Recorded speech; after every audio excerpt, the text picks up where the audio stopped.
नमस्कार दोस्तों, आप सभी का एक बार फिर से स्वागत है हमारे YouTube चैनल पे। आज के करंट अफेयर्स में हम देखते हैं कि आज क्या-क्या इम्पोर्टेंट खबरें हैं जो हमारे आने वाले एग्जाम्स के लिए बहुत ही इम्पोर्टेंट होने वाली हैं। और अगर आप ये 5-5 की सीरीज को आप देखते रहेंगे तो आपके जो एग्जाम्स हैं वो काफ़ी आसान हो जाएंगे, क्योंकि जो एग्जाम का मेन पर्पज़ होता है, जो एग्जाम के मेन फीचर्स होता है वो यही होता है कि करंट से आप चीज़ों को कैसे रिलेट करते हैं। इसलिए करंट के क्वेश्चन काफ़ी ज़्यादा आते हैं। तो चलिए हम देखते हैं कि जो करंट अफेयर की जो 5 क्वेश्चन है वो कौन-कौन है और इससे रिलेटेड जो भी फैक्ट होंगे वो उसको देखते रहेंगे। चलिए तो स्टार्ट करते हैं। पहला है, वर्ल्ड इकोनॉमिक फोरम द्वारा यंग ग्लोबल लीडर से किसे सम्मानित किया गया है? तो हम जानते हैं कि एक संस्था वर्ल्ड इकोनॉमिक फोरम, जिसे WEF बोला जाता है, वर्ल्ड वर्ल्ड इकोनॉमिक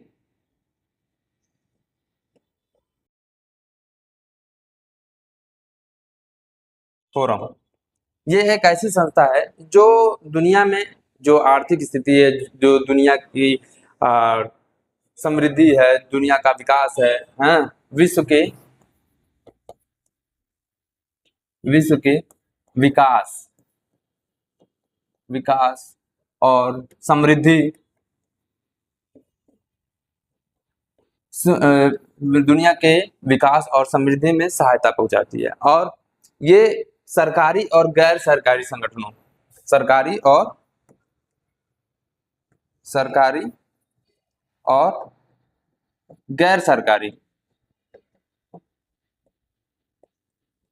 गैर सरकारी संगठनों के बीच संबंध स्थापित करती है। संबंध स्थापित करती है और उनके बीच क्या क्या प्रोग्राम्स होंगे या फिर कैसे रिलेशन उनका होगा उसको डिसाइड करती है। और ये जो वर्ल्ड इकोनॉमिक फोरम है, वर्ल्ड इकोनॉमिक फोरम, इसकी स्थापना 1971 में होती है। इसकी स्थापना 1971 में होती है। मुख्यालय इसका जनेवा, स्विट्जरलैंड।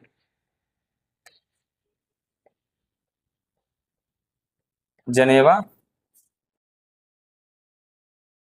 स्विट्जरलैंड में। जनेवा, स्विट्जरलैंड में। इसकी एक बहुत इम्पोर्टेंट रिपोर्ट आती है, वो है global gender gap report.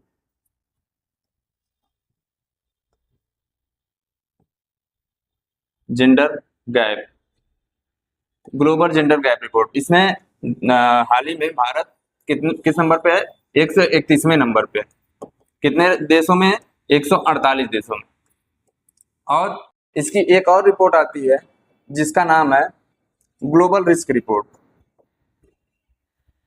Global risk report.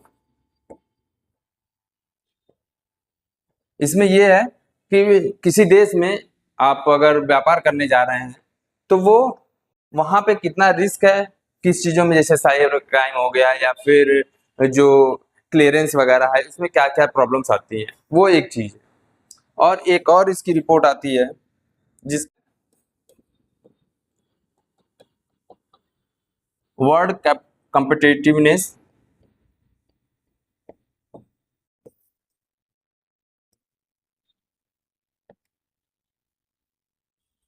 Report.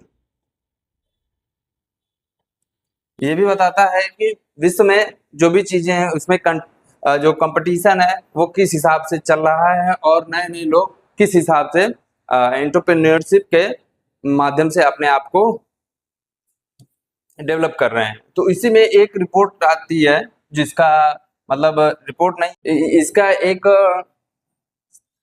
एक सम्मान है, उसको बोला जाता है यंग ग्लोबल लीडर।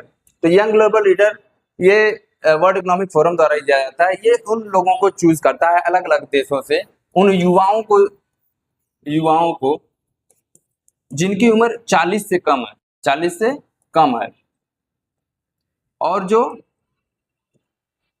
नए स्टार्टअप्स स्टार्टअप्स करके अपने आप को स्टेब्लिश करते हैं और नई नई चीजें करते हैं, उनको ये सम्मान दिया जाता है। तो इस साल 2026 का सम्मान किसे दिया गया है? तो ये दिया गया है आर्थर ला को दिया गया है सम्मान। आपका किससे? Young global leader. ये एक बहुत बड़ा सम्मान माना जाता है, जिससे जो एंटरप्रेन्योर कोई व्यक्ति है वो काफी अपने आप को सम्मानित महसूस करता है। तो ये किसे दिया गया है? हमारा आर्थर ला को।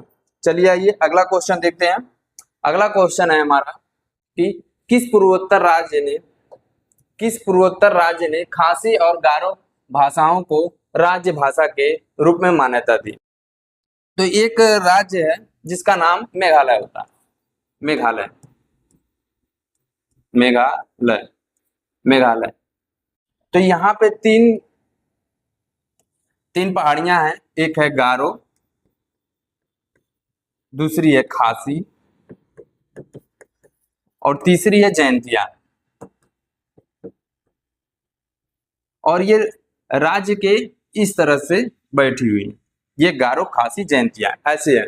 और जब हमारा इन्हीं में से जो खासी और गारो भाषाओं को उस राज्य का क्या दिया गया है?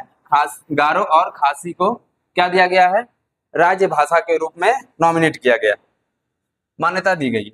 और उसके बाद हम देखते हैं कि ये जो मेघालय है वो भारत में कहाँ पे है, उसके बारे में थोड़ा सा जान लेते हैं।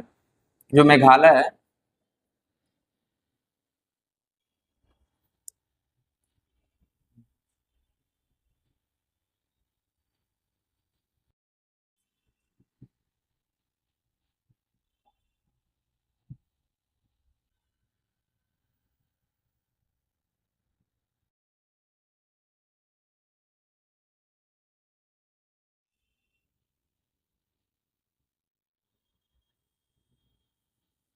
जी, यहाँ पे आपका मेघालय पड़ता है, मेघालय। और जब मानसून भारत में आता है तो वो इधर से आता है मानसून। जब भारत मानसून आता है तो ये इधर से आता है। ये आपकी अरेबियन ब्रांच होती है, अरब सागर। और ये पश्चिम बंगाल की खाड़ी, बंगाल की खाड़ी। तो जब यहाँ से ये हवाएं इधर चलती हैं, मॉइस्चराइजर जिसमें होता है, और यहीं पे हमारी गारो, खासी और जयंतिया श्रेणियां हैं। तो जब ये हवा यहाँ से चलती है तो यहीं से टकराती है और यहाँ पे इस क्षेत्रों में टकराने के बाद वापस घूमती है और यहीं पे सबसे ज्यादा बारिश करती है। इसीलिए भारत में सबसे ज्यादा बारिश इन्हीं क्षेत्रों में होती है। यहाँ पे यहीं पे है आपका मासिन राम, चेरापूंजी। तो यहाँ पे सबसे ज्यादा बारिश होने का कारण यही है, क्योंकि यहाँ पे कौन सी पहाड़ियां हैं? गारो, खासी और जयंतिया। गारो, खासी और ये जयंतिया यहीं पे टकराती हैं और यहाँ पे बारिश बहुत ज्यादा करती है। तो ये तो रहा ये हमारे मानसून से रिलेटेड। अगला देखते हैं इसमें क्या चीजें और हैं। तो यहीं पे एक बायोस्फीयर रिजर्व है मेघालय में। मेघालय में एक बायोस्फीयर रिजर्व है, बायोस्फीयर रिजर्व, जिसका नाम नोकरेक है। और ये भारत का पहला बायोस्फीयर रिजर्व है। सबसे पहला कौन सा बायोस्फीयर रिजर्व? नीलगिरी ये पहला है। दूसरा नोकरेक पड़ता है। और मेघालय को अनुसूची 6 के अंतर्गत एक अनुसूचित जनजाति क्षेत्र में घोषित किया गया है। और इसी के साथ मेघालय के साथ ही 3 और राज्य हैं। कौन कौन? एक असम, मेघालय तो है ही, त्रिपुरा और मिजोरम। तो ये क्वेश्चन पूछता है कि अनुसूची 6 में किन किन राज्यों का उल्लेख किया गया है। तो आपको याद रहना चाहिए मेघालय, असम, त्रिपुरा, मिजोरम। इसको याद करने का तरीका आप देख सकते हैं, ATM, ATM, असम, त्रिपुरा, मेघालय, मिजोरम और फिर M, ATM M। इसको याद रखने का यही तरीका है। और अनुसूची 6 में ये, और इसमें हम देख रहे हैं कि भाषा के बारे में कहा गया है राजभाषा। तो भारत की कितनी राजभाषाएं हैं? भारत की राजभाषाएं कितनी है? और ये किस अनुसूची में बताया गया है कि भारत में कितनी राजभाषाएं होंगी? तो जब भारत का संविधान बना, संविधान के समय भारत में 14 राजभाषाएं थी। फिर उसके बाद जब 21वां संविधान संशोधन होता है, 21वां संविधान संशोधन 1967 में, तो इसमें सिंधु एक भाषा जोड़ी जाती है। और ये राजभाषा किस अनुच्छेद में थी? अनुसूची में। तो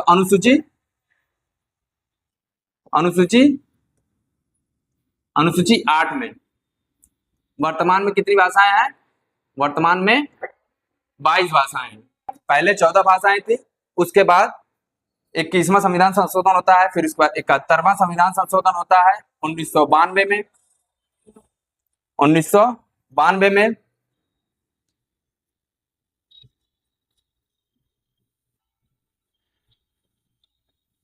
इसमें जोड़ी जाती है आपकी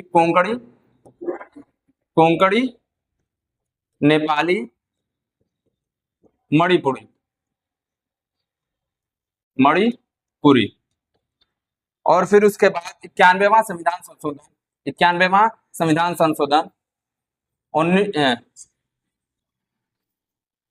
2003 में इसमें जोड़ी जाती है आपकी बोडो,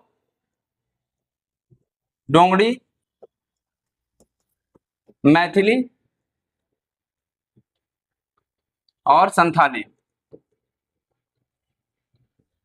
ये भाषाएं जोड़ी जाती है। उसके बाद ये 22 भाषाएं हो जाती है। इससे पहले 14 जो भाषाएं थी वो कौन कौन सी थी?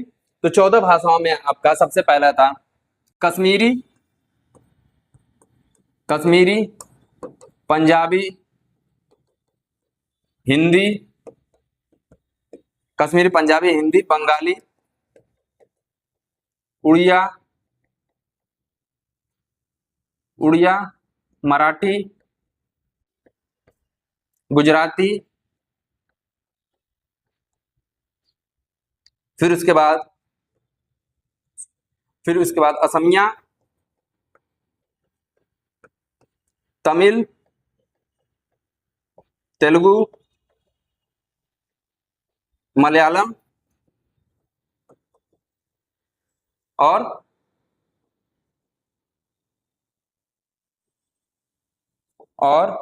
कन्नड़।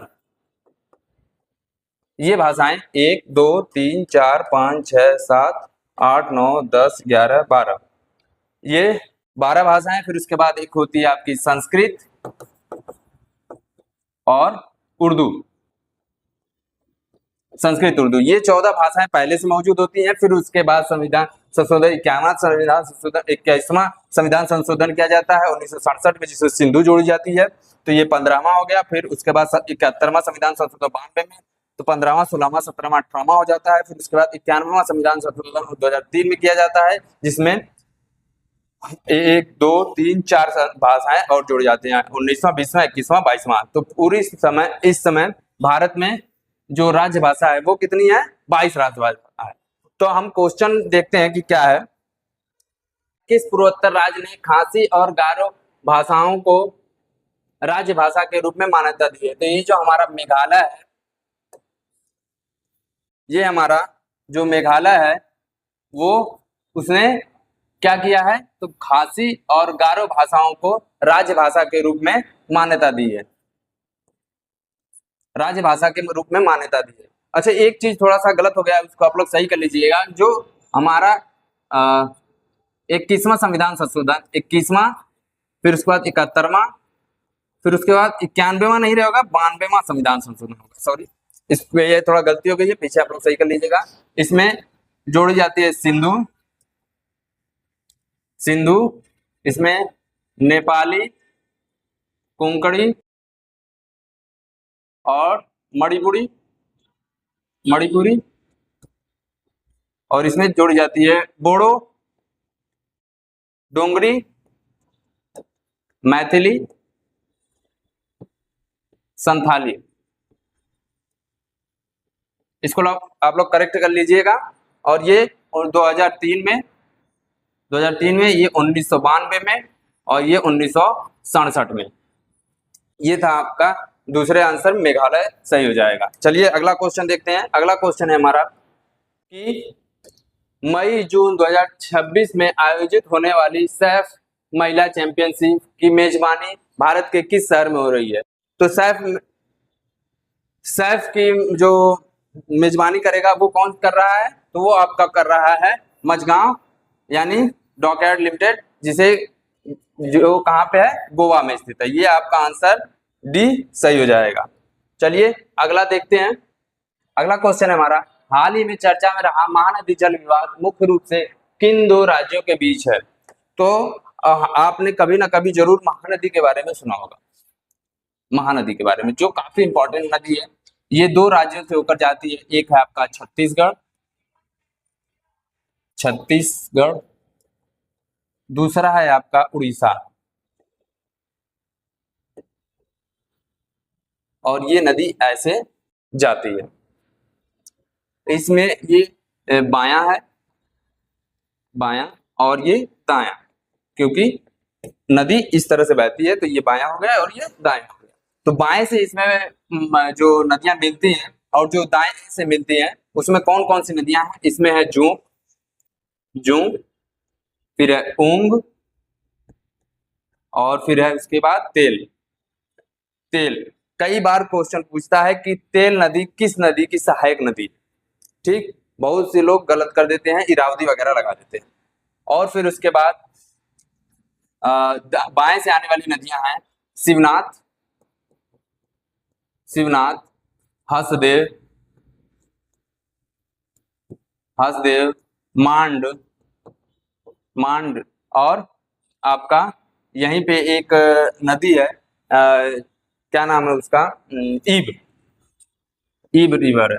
ये इसकी बाएं से सहायक नदियां हो गई और ये दाएं से। और यहीं पे एक आपका डैम है जिसका नाम है हीराकुंड डैम, हीराकुंड, जो काफी इंपॉर्टेंट रहता है। हीराकुंड डैम किस नदी पे अवस्थित है? तो ये आपका है महानदी पे। तो ये क्वेश्चन आपका क्या पूछ रहा है, हाल ही में चर्चा में रहा महानदी जल विवाद किन मुख्य रूप से किन दो राज्यों के बीच है? तो ये जो दो राज्यों में रहेगा, तो दो ही राज्यों के बीच विवाद होना चाहिए।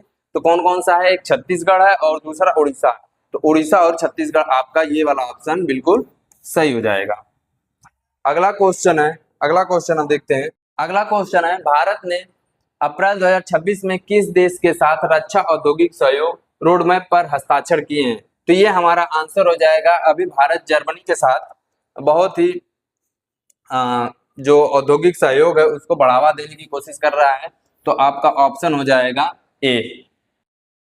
और ये थे आपके 5 क्वेश्चन जो आपके आने वाले एग्जाम्स के लिए बहुत ज्यादा इंपॉर्टेंट। और अगर आप इस तरह से 5-5 क्वेश्चन रोज करते रहेंगे और इसके बारे में थोड़ी थोड़ी जानकारी गेन करते रहेंगे, तो आपके आने वाले एग्जाम्स के लिए बहुत फायदा हो सकता है, और होगा भी अगर आप इसी तरह से लग के मेहनत करेंगे। क्योंकि जो एग्जाम होता है वो क्लियर होना इसी चीज पे डिपेंड करता है कि आपका करंट अफेयर कितना तैयार है।